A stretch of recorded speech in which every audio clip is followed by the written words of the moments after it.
దేశవ్యాప్తంగా పలు రాష్ట్రాలు భారీ వర్షాలతో అతలాకుతలం అవుతున్నాయి. పశ్చిమ బెంగాల్లోనూ అదే పరిస్థితి నెలకొంది. రాత్రి నుంచి కురుస్తున్న వర్షాలతో రాజధాని నగరం కోల్కతా తడిసి ముద్దయింది. కోల్కతా విమానాశ్రయం జలమయంగా మారింది. విమానాలు పార్క్ చేసిన ప్రాంతంలోకి నీళ్లు చేరి చెరువులను తలపిస్తోంది.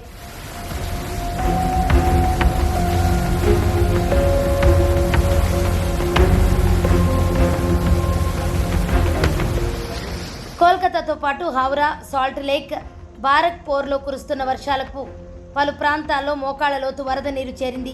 దీంతో వాతావరణ శాఖ ఎల్లో అలర్ట్ జారీ చేసింది.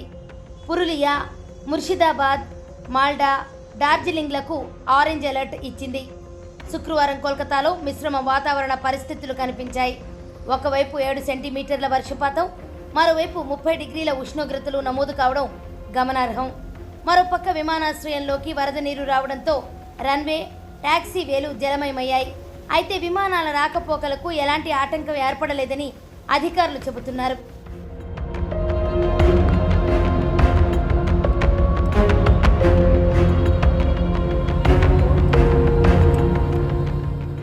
మోటార్లతో ఎప్పటికప్పుడు నీటిని తోడుతున్నారు. దీంతో రన్వే విమానాలు ఎగరడానికి సిద్ధంగా ఉందని కోల్కతా ఎయిర్పోర్ట్ అధికారి ఒకరు వెల్లడించారు.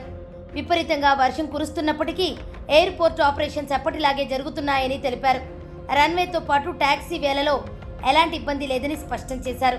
ఎయిర్పోర్టులో కొన్ని పార్కింగ్ స్టాండ్స్ నీటితో నిండిపోవడంతో అదనపు పంపు సెట్లు ఏర్పాటు చేసి నీటిని తోడుతున్నామన్నారు.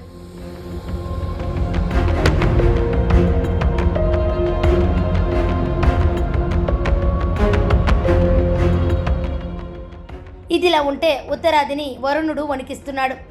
మెరుపు వరదల వల్ల హిమాచల్ ప్రదేశ్లో ఒక ఊరే కొట్టుకుపోయింది.